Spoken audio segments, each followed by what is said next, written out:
bem-vindos para Sou Vaidosa, eu sou a Chan e nós chegamos à letra I do nosso abecedário da saúde emocional, que é igreja.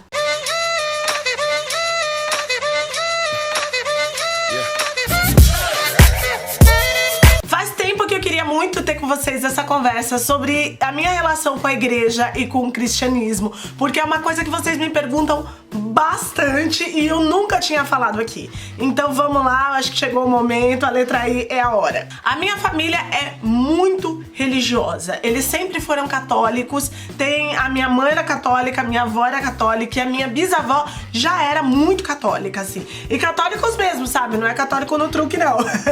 Católico de ir à missa todo domingo, de rezar novena, de fazer novenas de Natal, de guardar os domingos em festas. Eu ainda tenho família no interior de São Paulo que são responsáveis até hoje pela folia de reis. Então, assim, a religiosidade e a fé sempre foi algo muito presente, tanto na minha família quanto na minha casa, já que a minha mãe também seguiu por esse mesmo caminho da minha avó e sempre foi muito católica. Eu posso dizer até que a fé e o cristianismo, assim, eram os pilares da minha mãe.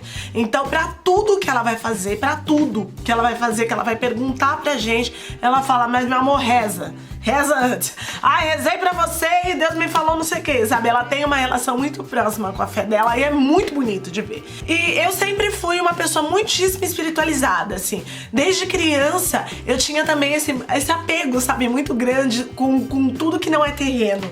Então eu gostava muito, eu lembro que eu tinha umas imagens de santo, assim, na minha mesa e tal, que eu mesmo pedia pra minha mãe, eu gostava muito. Eu aprendi a rezar muito cedo, né?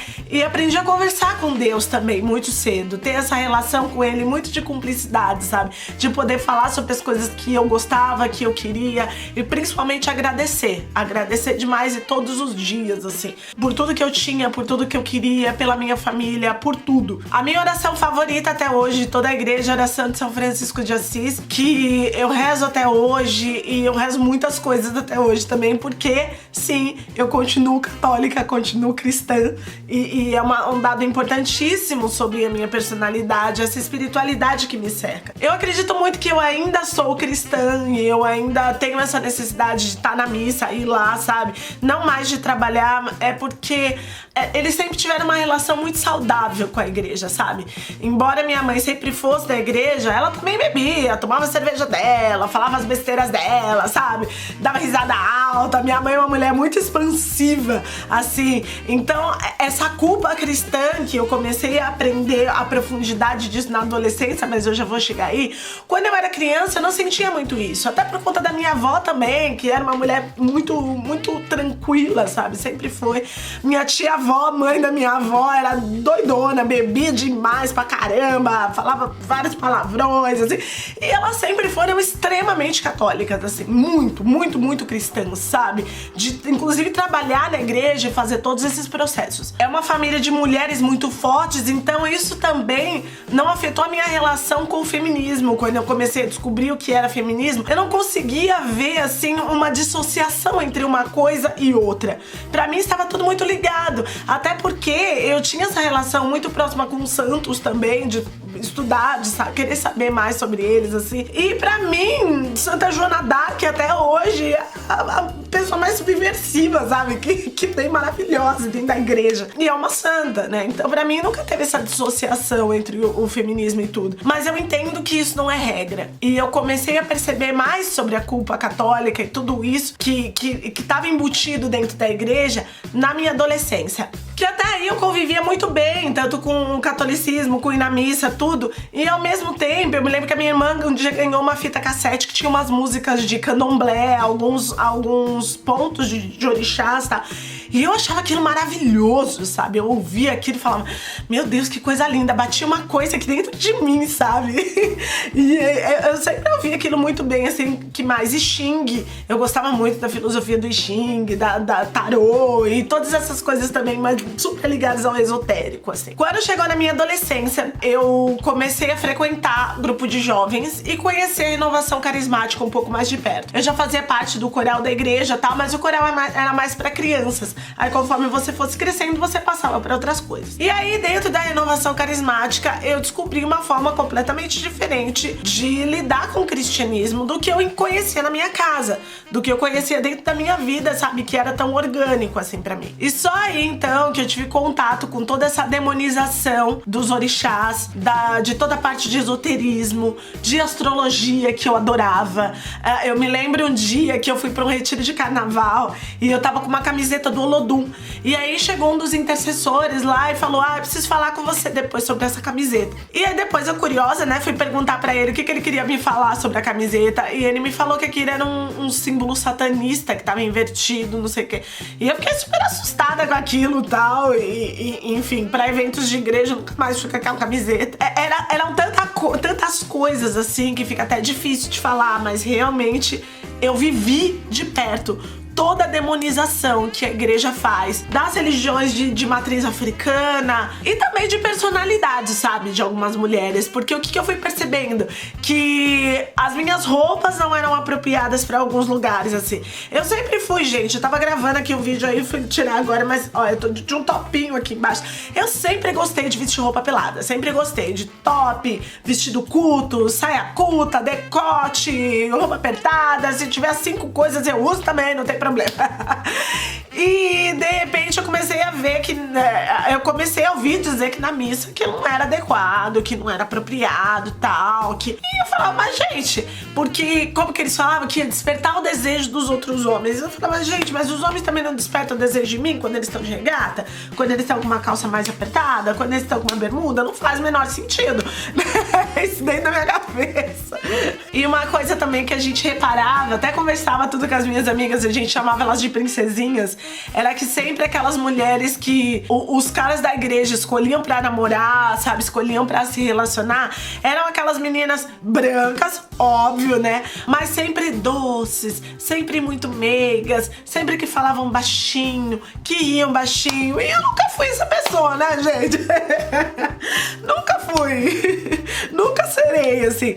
E aí, novamente, Deus me deu a sorte e a graça de encontrar um grupo de amigos e de fazer ali um grupo de amigos. E amigos, inclusive, que se reuniam pra rezar. A gente se juntava na minha casa pra fazer orações uns pelos outros, pra conversar, sabe?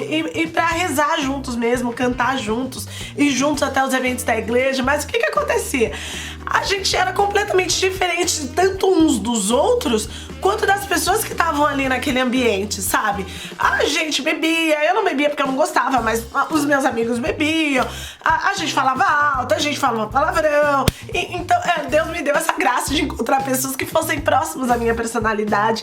E foi um grupo de amigos que foi muito importante também na minha fase de adolescência, porque no meu colégio eu sofria muito racismo, então foi um lugar ali de encontro e de acolhida, e foi muito legal e muito importante pra mim. Algumas pessoas eu ainda tenho contato até hoje, e as pessoas que eu não tenho contato estão aqui no meu coração, que eu carrego assim com muito amor até hoje. E aos poucos eu fui enxergando, sabe? Eu fui vendo que o negócio não era muito bem daquele jeito, que Exu não era capeta.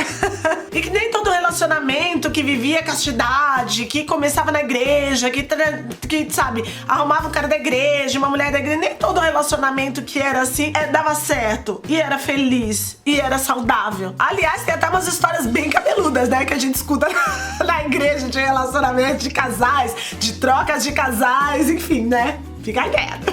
Mas que tem certas coisas que independiam daquele ambiente, sabe? Eu não precisava estar dentro da igreja pra poder ter amigos. Eu não precisava estar dentro da igreja pra poder encontrar um amor verdadeiro. Eu não precisava só fazer e só acreditar naquelas orações. Eu não precisava demonizar todo o resto de religiões e filosofias pra poder ter uma vida plena com Deus. E aí eu fui passando por esse processo e fui aceitando essa espiritualidade de uma forma mais ampla, que na verdade sempre foi minha. Quando voltei a gostar de horóscopo, a estudar um pouco mais os mapas astrais, a saber um pouco mais sobre cristais, porque eu sempre adorei cristal, pedra, essas coisas, a me aproximar um pouco mais dessa sabedoria, porque as pedras, gente, são elementos muito sábios, né? Eles estão aqui na Terra antes da gente. Então, sim, eles são ferramentas dadas por Deus para poder ajudar a gente a lidar com as dificuldades do dia a dia. E me aproximar de óleos essenciais e também do candomblé. Eu sou muito apaixonada por Jesus Cristo. Eu sou muito muito apaixonada por Jesus Cristo. Eu olho para os ensinamentos dele, eu olho para quem ele foi, eu olho para como ele olhava para a humanidade, e aquilo para mim é de uma sabedoria, é de uma subversão, sabe, até hoje, que... Enfim, eu sou muito louca por Jesus, assim, sou muito apaixonada por ele. E é daí que se mantém a minha fé na Igreja Católica, porque é onde eu encontro os ensinamentos dele, é onde eu encontro a palavra dele sendo celebrada na missa, na igreja. Mas eu nunca mais consegui, minha gente, trabalhar pra igreja, vocês acreditam? Porque eu comecei também, junto com todas essas coisas, e junto com o feminismo, e junto com várias leituras, eu consegui enxergar o racismo, o machismo, a misoginia, que são tão presentes na Igreja Católica. Eu não estou dizendo que igrejas evangélicas, que centros espíritas, que casas de candomblé não são racistas. Pode ser que vocês percebam uma diferença aí entre essa câmera e a outra, a bateria da outra câmera parou e eu tive que trocar. Mas enfim, longe de mim dizer que o machismo, que o racismo, que a misoginia são exclusividade da Igreja Católica. Não são. Todas as religiões são falhas, porque os homens são falhos, porque as mulheres são falhas e porque a gente tá numa sociedade que é racista, que é machista e que é misógina. Mas com certeza isso é mais presente em algumas religiões do que em outras. E na Igreja Católica, até pelo tempo, né, que ela existe, é uma igreja de 2000 anos, né? É uma única igreja de 2000 anos. Claro que você tem o candomblé sendo praticado até mais tempo no mundo, né? Uma religião muito antiga, mas você não tem ele concentrado num só lugar, né? E o catolicismo, desde que ele existe, ele tá lá concentrado num só lugar e com as mesmas ramificações. Então é muito complexo, realmente. É claro que ia dar muita merda. Mas a nossa ligação com o sagrado, ela se baseia na fé, né? E a fé é aquilo que a gente não enxerga, é aquilo que a gente não consegue ver.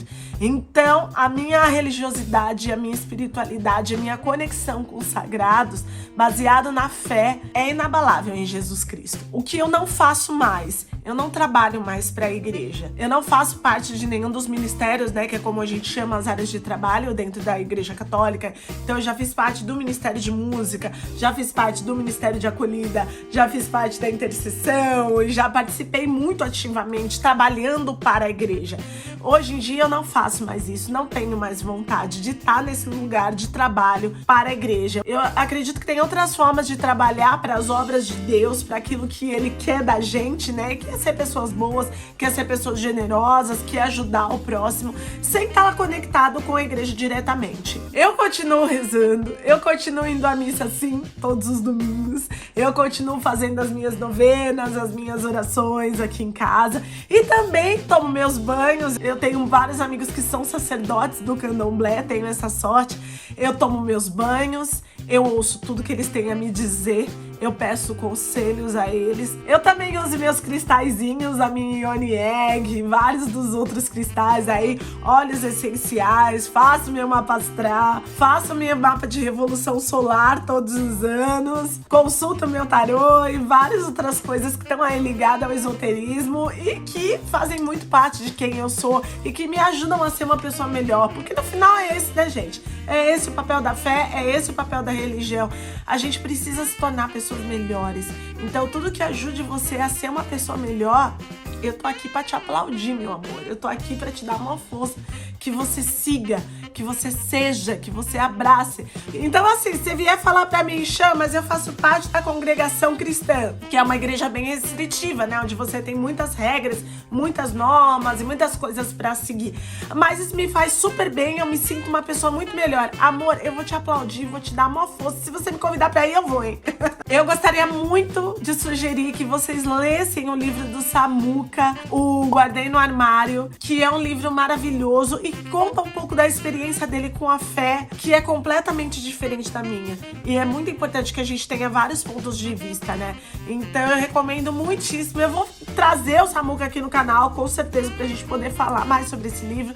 Mas, por favor, não deixem de ler, tá bom? E o Sou Vaidosa é um canal de vida. Aqui a gente fala das belezas do corpo e da alma. Não esquece de se inscrever, de deixar seu like aí pra mim e comentar como é que é a tua relação com o sagrado, tá bom? Um beijo pra todo mundo. Tchau, até a próxima.